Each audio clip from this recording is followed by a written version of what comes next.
Em nosso estudo de hoje é a última lição do livro Bênção da Paz, a lição 60, Paciência e Construção. A caridade é paciente. Paulo, na primeira epístola a Coríntios, capítulo 13, versículo 4. Indiscutivelmente não consegues corrigir, como talvez desejes, os desacertos da humanidade. Mas é possível ajustar o próprio coração à lei de amor, a fim de que a redenção do mundo encontre em ti mesmo o ponto necessário de expansão. Não julgues, porém, que pressa ou violência sejam climas adequados de ação para a vitória do bem. Amarás e servirás, entretanto, não só isso, ampararás também. Compreensão pede amadurecimento de raciocínio nos refolhos da alma. Que dizer do lavrador que propiciasse leito e adubo à semente, sob a condição de ser correspondido com um fruto em apenas algumas horas? Do professor que instituísse o apoio da escola, exigindo por isso que o aluno efetue a conquista de todos os louros culturais numa semana. Auxilia aqueles a quem amas, no entanto, não lhes solicites espetáculos de entendimento e gratidão que ainda não sejam capazes de oferecer. Que seria de nós se fôssemos constrangidos a pagar de improviso as contas do amor que temos recebido e com que temos sido sustentados de longa fileira de nossas reencarnações através dos séculos? Pensa nisso e semeia o bem quanto possas, porque a caridade é paciente e na caridade infatigável se edifica em favor de todos, de nós todos, a paciência de Deus. Gente, mais uma lição absolutamente importante para cada um de nós, porque ele vem falar principalmente que a gente não deve esperar que as outras pessoas que convivem com a gente tenham comportamentos parecidos com a gente e tenham também posturas dentro do Evangelho do Cristo. Vamos pensar no seguinte: o ser humano ele é tão ainda complicado que nós, fazendo o estudo do Evangelho diariamente, como a gente se propôs a fazer.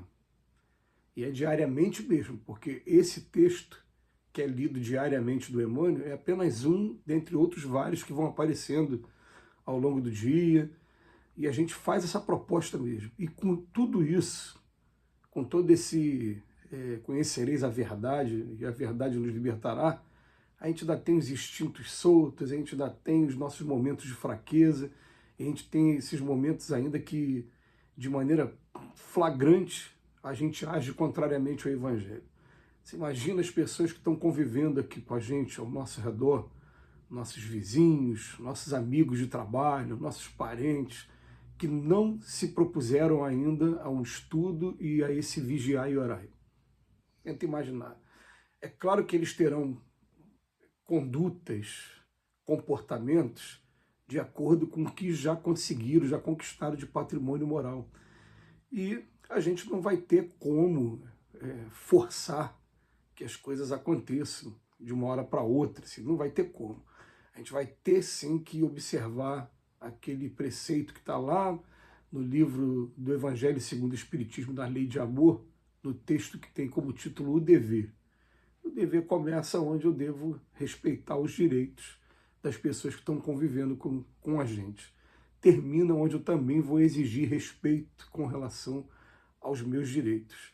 E a nossa legislação civil, independente da legislação do Evangelho, a nossa legislação civil, nos dias de hoje, embora ainda contrária e ainda longe ainda dos preceitos evangélicos em muitas coisas, ela já é muito melhor, sim, do que era há 2000 anos, do que era no século passado.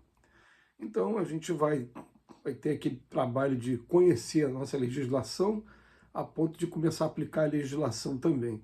Mas aqui está pedindo para a gente para ir um pouquinho mais também, porque ele fala para a gente que amarás e servirás, entretanto não é só isso, ampararás também.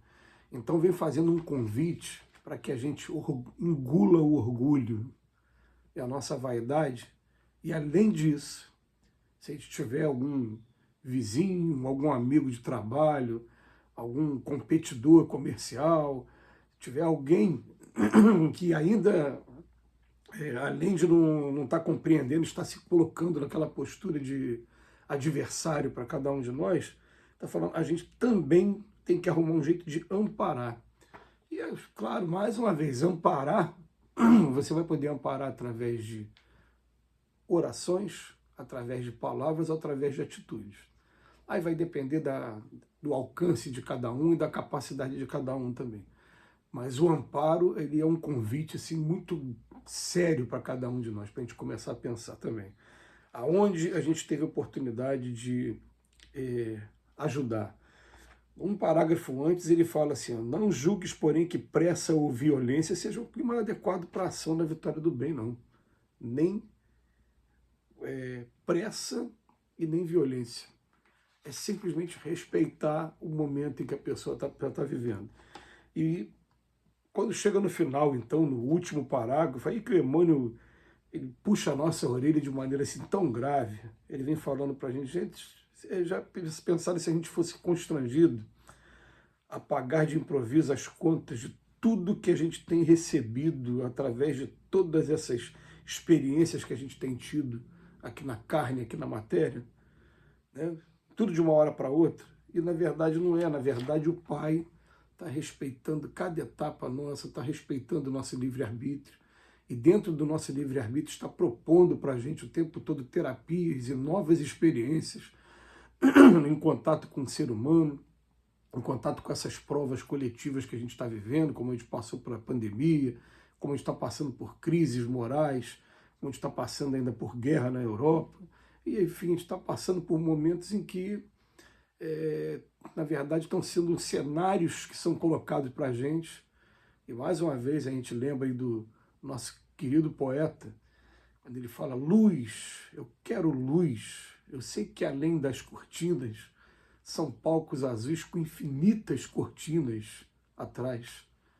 Então, o que a gente está querendo aqui agora o que é trazer luz para dentro da gente, porque ó, esse é só mais um cenário, é mais um palco. Eu sei que atrás desse palco vai ter infinitos palcos ainda por trás das cortinas, muita coisa ainda acontecendo, mas na verdade está sendo tudo disposto para que a gente possa progredir, para que a gente possa também colaborar uns com os outros nessa educação coletiva. Então, o texto vem chamar a gente, acima de tudo, para a gente aprender a desenvolver essa paciência, mostrando que a paciência ela é um dos requisitos do amor do Cristo. Se a gente está aprendendo aqui a amar o próximo como a si mesmo, então, ó, auxilia aqueles a quem amas, no entanto, não lhes solicites espetáculos de entendimento e de gratidão que ainda não sejam capazes de oferecer. Isso aqui é profundo demais, né? Vamos auxiliar sempre, mas a gente fica assim, mas a pessoa não teve gratidão comigo, a pessoa não correspondeu, então se ela não correspondeu, eu também não vou fazer mais nada agora. Ele é uma pessoa ingrata, é uma pessoa que não compreende ainda. A ideia é justamente essa. E durante algum tempo essa pessoa pode até achar que você é um tolo, pode até achar que você está se submetendo aos caprichos dele, que ele que está vencendo. Tudo bem, a ideia é essa mesmo. Até porque vai chegar um dia em que vai ser a vez dele, é ele que vai ter também que se desdobrar também, vai ter que ter paciência com as pessoas, mas a pessoa não chegou nem na etapa ainda.